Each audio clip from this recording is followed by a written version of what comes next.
Amis téléspectateurs, J'ai entendu ça aux infos. Les réseaux sociaux, on est très fiers. C'est intéressant. Allez, il est 9h40, l'instant M, ça passe vite, mais ça en dit long. Merci d'être avec nous ce soir. c'est ça quand on est en direct. C'est le premier portrait télé consacré à Vincent Bolloré. Une enquête dense, rythmée, précise et bien troussée. Bolloré, un ami qui vous veut du bien, s'interroge. Complément d'enquête, le magazine de France 2. Les méthodes du milliardaire lorsqu'il s'empare d'une entreprise, des assauts brutaux et des coupages de tête en règle. Du trafic d'influence aussi, tous azimuts, côté africain où il remporte des concessions portuaires en soignant ses amitiés présidentielles. Côté français où il rachète des médias dont il s'assied frontalement sur la liberté éditoriale. Bonjour Tristan Valek. Bonjour. C'est vous qui signez ce portrait sans concession d'un patron sans état d'âme, que vous qualifiez d'ailleurs d'emblée du patron le plus redouté de France. Et puis vous êtes accompagné, ça n'était pas prévu, mais on l'accueille volontiers, de Thomas Auro, qui est rédacteur en chef du magazine Complément d'enquête. Bonjour à vous. Bonjour Sonia. L'Instant M. Tous les médias sont sur France Inter avec Sonia De Villers. Eh bien oui, pour toute une génération, la pub, c'est encore ça. Le décret a été publié hier au journal officiel. France Inter, Info et Bleu ouvrent leurs antennes à la publicité commerciale. Précision apportée par le décret. Un spot ne pourra excéder 1 minute et 30 secondes. La présence des spots ne sera pas renforcée, ça on le savait. Le montant des recettes provenant d'un même annonceur est limité à 15%. Et ça, c'est crucial.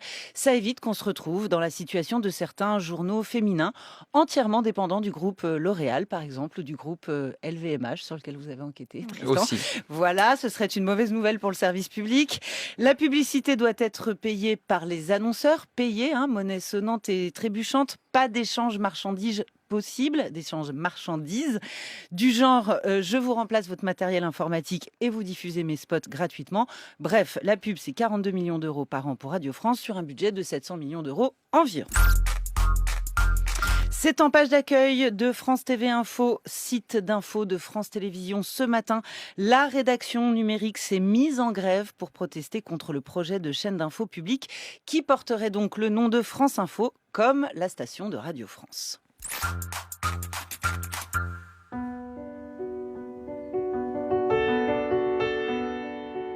Photographier, c'est un grand plaisir. Pour photographier correctement un paysage, il faut les respecter, il faut bien les comprendre, il faut bien les voir, pour pouvoir bien les saisir. Il faut autant de temps que pour photographier l'être humain. Enfin, foncez en kiosque ou en librairie. Le nouvel album de Reporters sans frontières est sorti. Comme à chaque fois, un grand nom de la photo offre ses clichés pour défendre la liberté de la presse. Elle en a plus besoin que jamais, RSF également. C'est le Brésilien Sebastião Salgado. Un noir et blanc éblouissant, des lumières uniques, une composition vertigineuse, 9,90 €. N'hésitez pas. Voilà, que connaissez-vous de Vincent Bolloré ? Ses investissements très médiatisés dans la batterie électrique, certainement, la voiture et l'énergie de demain, sa reprise en main spectaculaire et musclée de Canal+, dont il a voulu virer les guignols de l'info, au moins ça a ému tout le monde, le grand public en général, et ériger Cyril Hanouna en maître du divertissement. Vincent Bolloré, c'est aussi et c'est d'abord l'Afrique, l'huile de palme, direction une plantation au Cameroun. Je peux vous dire, j'en veux Bolloré parce qu'il n'a pas voulu prendre le temps. Donc ça veut dire qu'il ne s'intéresse pas vraiment aux gens qui fournissent ce travail. Les équipements, les voici. J'ai les piquants un peu de partout à la paume des mains. Regarde la paume des mains. On dirait que nous sommes les animaux de brousse. Voilà, il vous a fallu, Tristan Valek, suivre des ouvriers syndiqués pour pouvoir pénétrer et recueillir ces témoignages dans les plantations.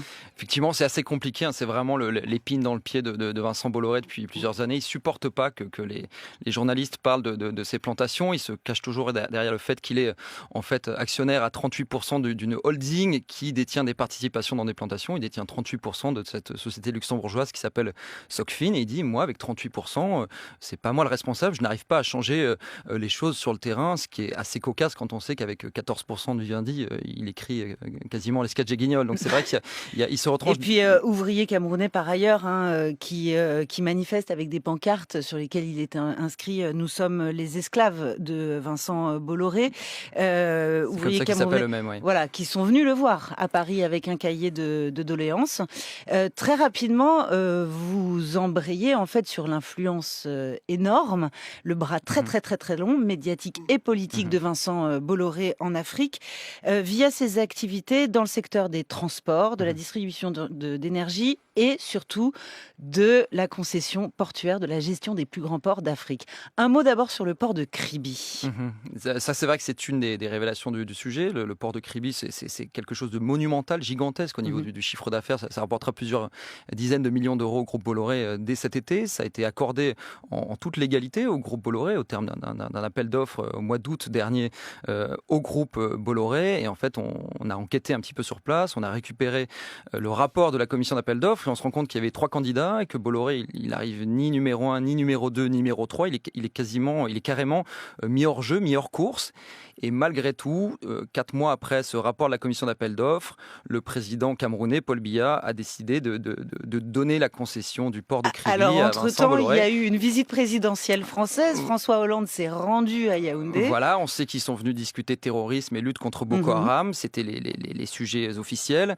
Et on a eu le témoignage d'un conseiller du président Paul Biya qui nous dit que François Hollande a discuté en marge des discussions officielles, est allé parler du dossier Kribi mandaté par Vincent Bolloré. Donc c'est pas Vincent Bolloré qui est venu lui-même, mais il a suffisamment d'entre-gens et d'influence sur les réseaux diplomatiques français pour faire passer son message. Après, est-ce que c'est ça qui a convaincu Paul Biya ? Peut-être, sans doute. On n'a pas d'autres preuves. En tout cas, tout ce que l'on sait, c'est que... une façon d'obtenir la gestion d'un port en Afrique, direction la Guinée. 1, 2, 3. Pour célébrer les avancées contre Ebola, les plus grands artistes africains sont réunis à Conakry. Un concert exceptionnel. J'ai déjà vu un concert comme ça en Guinée. C'est du jamais vu. 80 000 personnes, 100% de vibrations. On va chanter ensemble. Vivez le concert événement. Inédit, Ebola tous ensemble vers la victoire, samedi à 23h sur D17. Concert entièrement financé par Vincent Bolloré, offert à la population de Conakry, Tristan Valek. Un super concert, les gens étaient hyper contents là-bas, remercier tout le monde, remercier les organisateurs. Le seul problème, c'est qu'ils ne savaient pas bien qui était l'organisateur, et c'est vrai qu'on a fait un petit micro-trottoir parmi les spectateurs, et la plupart des gens pensaient que c'était Paul Biya, Alpha Condé, le président de la République guinéen qui organisait ce concert. Qui d'ailleurs fait irruption en plein milieu du concert, arrive avec ses jeeps et ses gardes du corps. Exactement, qui vient saluer la foule. Et ce qui est assez cocasse, donc, c'est que on lui installe un trône. On lui installe un trône où il a vu sur la scène. Il monte sur scène lui-même pour saluer la foule. Et en fait, toute cette séquence-là s'est passée en pleine campagne présidentielle, à 2 semaines des élections présidentielles, ce qui est quand même assez étonnant, c'est-à-dire sur l'intervention indirecte de Vincent Bolloré sur le jeu démocratique en Guinée. C'est ça, il y a quand même de lourds soupçons sur le fait que Vivendi puisse financer la campagne de réélection, qui va d'ailleurs parfaitement fonctionner, puisque Alpha Condé va être réélu. On l'a vu, tout est capté par les caméras des 17. Les rencontres entre Vincent Bolloré et Alpha Condé sont suivies par les caméras d'ITélé. Tout ça, ce sont les filiales de Canal+, que Vincent Bolloré a racheté entre-temps. Vivendi, c'est aussi Universal Music. Ce sont donc des artistes qui font partie des filiales de Bolloré. Avec plein d'aspects positifs aussi, c'est-à-dire que les gens, même des artistes Universal, nous disent écoutez, si Bolloré il vient en Guinée vraiment pour des raisons artistiques et qui veut développer la scène artistique guinéenne, nous on est pour. Et c'est vrai que les Guinéens qu'on a rencontrés étaient très contents d'avoir ce genre de concert qu'ils n'avaient jamais vu. C'était la première fois qu'ils voyaient un tel spectacle. Il y avait des drones, des caméras grues dans tous les sens. Enfin, c'était totalement inédit. Et alors derrière, il y a encore un port, Tristan Valek. Bah oui, il y a eu, il y a souvent des ports, mais c'est vrai que Alpha Condé et Vincent Bolloré se connaissent depuis très longtemps. Et à l'époque, en 2010, Alpha Condé avait eu sa campagne électorale qui avait été organisée par l'agence de communication qui appartient à Bolloré, qui est dirigée, dont le PDG est Yannick Bolloré, le fils de Vincent Bolloré. Et donc cette agence de communication, Havas, avait fait la campagne électorale d'Alpha Condé en 2010. 2 mois après l'accession au pouvoir d'Alpha Condé, donc cette campagne triomphante, il y a un port qui a été attribué à Bolloré, ce qui était cocasse en plus, c'est qu'il y avait déjà un opérateur, il y avait un Français qui s'appelait Necotrans, qui a vu, donc 2 mois après l'accession de l'ami de Vincent Bolloré, Alpha Condé, arrivé au pouvoir, cette concession a été annulée par décret présidentiel, un décret personnel signé de la main d'Alpha Condé. Et l'entreprise française expulsée par l'armée, c'est ce que vous racontez, c'est quand même par l'armée, par la gendarmerie. Incroyable. Et 2 jours après, Alpha Condé a donné le marché de gré à gré, sans appel d'offres, au groupe Bolloré. Voilà, donc on va passer assez rapidement sur les journaux gratuits qui appartiennent à Vincent Bolloré, qui tartine des pages et des unes insensées sur les présidents africains en visite en France, sur leurs anciens journalistes qui vous racontent, alors avec une voix légèrement truquée, qu'on les envoie avec des caméras de télé faire de fausses interviews de ces présidents. Voilà. Des interviews qui ne seront jamais diffusées, mais pour leur montrer qu'ils sont bien accueillis par la presse en France. Tout ça prouve qu'on ne prend jamais Vincent Bolloré en flagrant délit d'illégalité, mais en tout cas en flagrant délit de jeu d'influence à très haut niveau, d'où l'idée de posséder des médias. Là, on sait qu'il a racheté Canal+. On a peut-être oublié qu'il avait mené un raid sur Bouygues, et derrière Bouygues, il y a TF1. La presse, la télé, la radio et le web, c'est l'instant M sur France Inter. Est-ce que j'ai travaillé sur Bouygues Oui, à l'époque, on nous a demandé de faire un état des lieux sur le plan financier, sans plus. Quel était l'intérêt pour M. Bolloré d'avoir ce rapport ? D'avoir un moyen de chantage sur Martin Bouygues. Un moyen de chantage sur Martin Bouygues. Voilà, un extrait du complément d'enquête qui sera diffusé ce soir après Envoyé spécial sur France 2. Enquête sur les méthodes de Vincent Bolloré. Ce premier raid, il vous est raconté par quelqu'un qui a été l'allié, puis ensuite extrêmement déçu, qui s'est senti trahi par Vincent Bolloré. C'est un ancien bras droit de Francis Bouygues, Jacques Dupuy-Body. Jacques Dupuy-Doby. Doby, pardonnez-moi.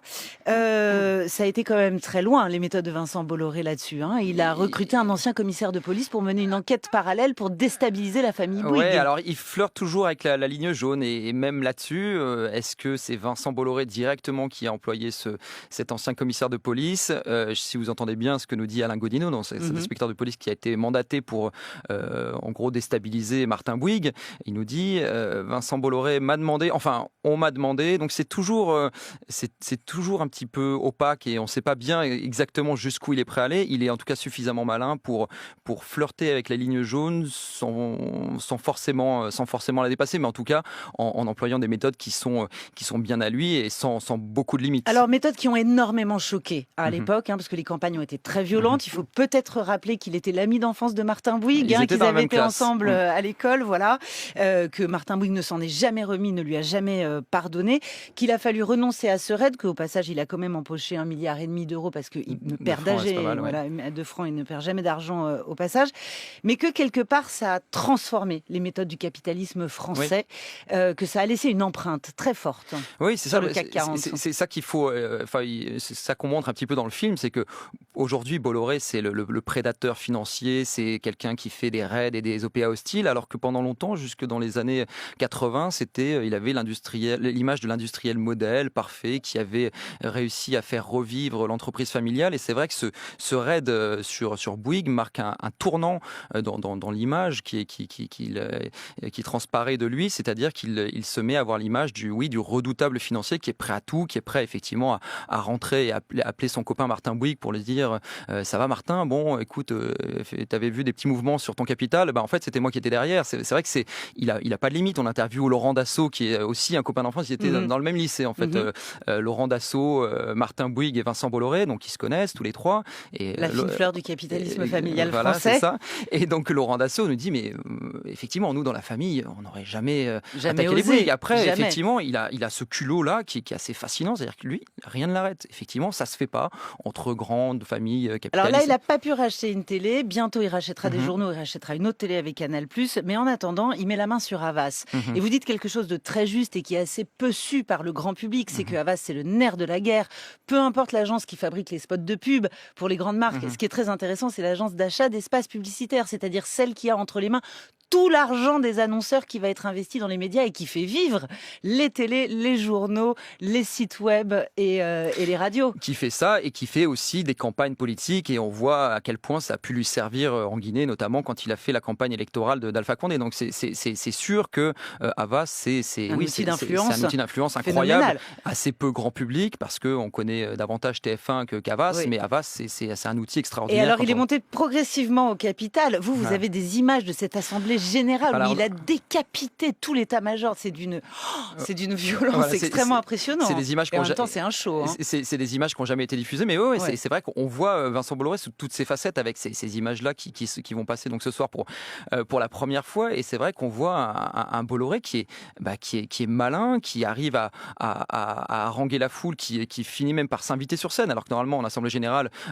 même s'il est premier actionnaire, il n'a pas à monter sur scène. Finalement, comme tous les petits actionnaires s'en prennent à lui, il finit par monter sur scène en disant « Vous inquiétez pas, je ne suis pas le loup ni Dark Vador », et puis il arrive il leur parle franchement, dans un style très direct, et puis c'est vraiment un one-man show de alors, one-man show qui va faire également sur la scène de l'Olympia qui lui appartient, face à tous les salariés du groupe Vivendi, dont ceux de Canal+, légèrement traumatisés par son arrivée en force, puisqu'il a quand même, là aussi, quand on dit décapité, il a viré 30 patrons de groupe quasi d'un seul coup. On l'écoute sur la scène. J'ai l'impression de me retrouver dans une série télé un peu moyenne. Il y a un psychopathe qui est arrivé dans une pension de famille. Le psychopathe, c'est moi, la pension de famille, c'est vous. Et le psychopathe, sans savoir exactement pourquoi ou qui, tue régulièrement, brutalement un certain nombre de gens.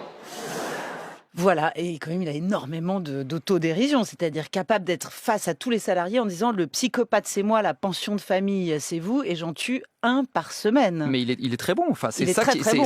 Il a aussi beaucoup de charme. Si je peux Thomas Auro. C'est ce qui transparaît dans tout le sujet, c'est qu'il dégage quelque chose qui fait qu'il emmène les gens derrière lui. Et à plusieurs reprises dans le sujet, on voit dans ses tout premiers pas, quand il harangue des ouvriers pour les persuader qu'il va pouvoir reprendre l'entreprise familiale, il fait la même chose. Il monte sur un carton, il dit à tout le monde, vous inquiétez pas, je vais m'occuper de vous. Au passage, je vais baisser votre salaire de 20%, mais avec moi, ça va marcher. The Smiling Killer, vous l'appelez. Il fait la même chose chez Havas, il fait la même chose après, c'est toujours la même chose. Et quand il vous appelle mon ami, méfiez-vous, parce que apparemment, c'est là où ça va commencer à aller mal pour vous. Mais il dégage quelque chose, il transparaît un espèce de magnétisme qui fait qu'on comprend aussi que les gens sont hypnotisés par lui. Thomas Valek, là aussi, vous posez la question frontalement. Tristan, pardonnez-moi. Du coup, j'ai mélangé vos deux prénoms. Tristan Valek, vous posez frontalement la question à Alain Minck, qui est la tête pensante de tous les raids boursiers de Vincent Bolloré, en disant « Et quid de la liberté éditoriale ?» Il a un sourire, il s'arrête et il dit « il la découvre ». Ouais, c'est ça, c'est qu'il y a presque même ses plus proches lieutenants ont été un peu choqués par la manière dont il a repris Canal. C'est-à-dire qu'en fait, Bolloré, il a appliqué à Canal+, qu'il a appliqué dans toutes ses usines, et il est il a appris cet été qu'en fait, une chaîne de télé où il y a des journalistes, où il y a de la dérision, ça se manage pas forcément comme on manage une usine, et il va peut-être l'apprendre, on ne sait pas qui de l'esprit Canal et de l'esprit Bolloré va gagner, on verra. Pour l'instant, on a une petite idée, parce que c'est vrai que pour l'instant, il arrive à faire passer ses consignes, mais en tout cas, oui, Alain Minck, c'est pas la CGT Canal, Alain Minck, et pourtant même lui reconnaît qu'effectivement, il est allé peut-être un peu loin et qu'il faudrait qu'il apprenne un petit peu ce que c'est qu'une chaîne de télévision et le journalisme. Je vous remercie Tristan Valek, Thomas Auro. Complément d'enquête juste après Envoyé spécial. C'est donc la deuxième partie de la soirée sur France 2. C'est la fin de l'Instant M.